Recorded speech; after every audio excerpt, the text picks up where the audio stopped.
Hi, today I would like to talk to you about strength and goals.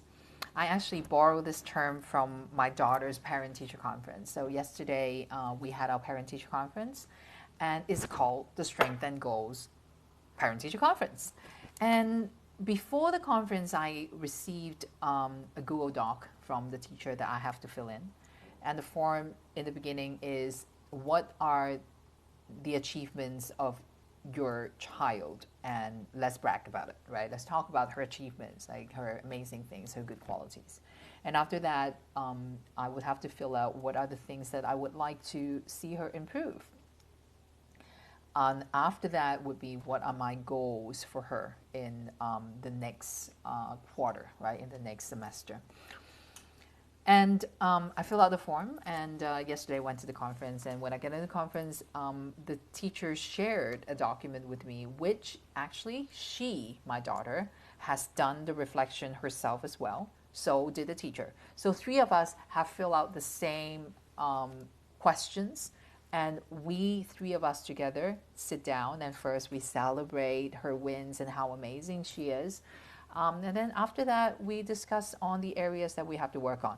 It was a conversation, it's interactive conversations. And then after that, we set up goals together, right? And the action plans.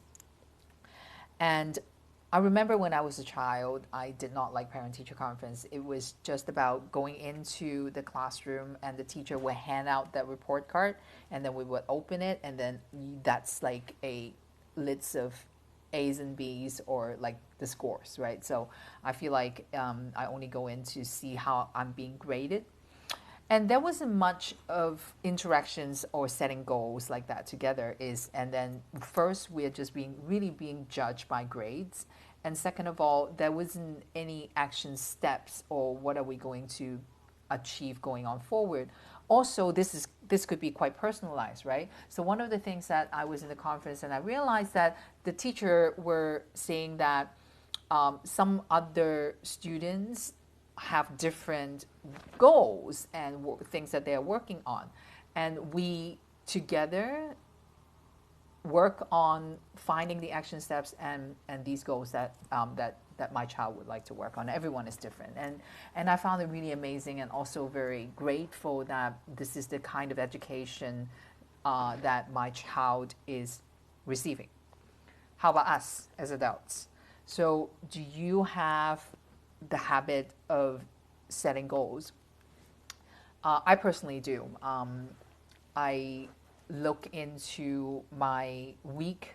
Like, so I have a daily goal, weekly goal, monthly, and I also would do a 90 days bigger review. So last week, I have put out a document on 90-day planner, and also a 90-day check-in and a goal planner, and I have put it in the link on bio, so you can go in and download that. And in there is a very similar format. Actually, we celebrate your achievements. I think these days I can see a lot of self-doubts because I think a lot of us are not sure what we're doing. I think it's important to remember that what are the achievements or what are the great things that we've been doing well. We are trying very hard, and you're amazing. I know it's not perfect. It's not about being perfect, but first by celebrating how you have been doing, the great things that you've been doing, achievements. After that, then you identify the areas that you would like to pay more attention to.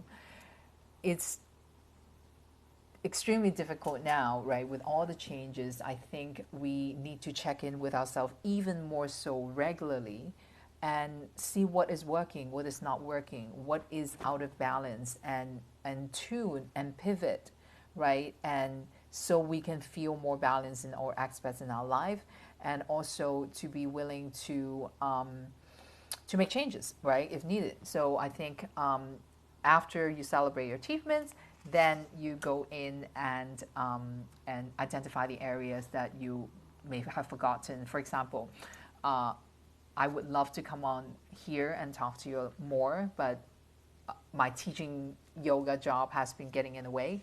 But this is something I really want to showing more up on, because I can reach more people on this channel than in physical classes. And also it's different, right?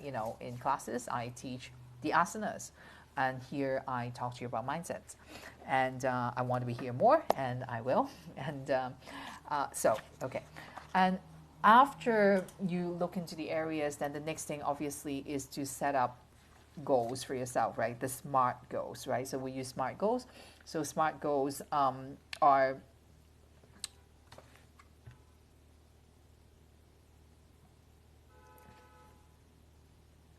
So SMART goals should be specific, measurable, achievable, relevant, and time bound, right? So these are smaller goals that you can actually measure and you can set up for yourself for the next 90 days, right?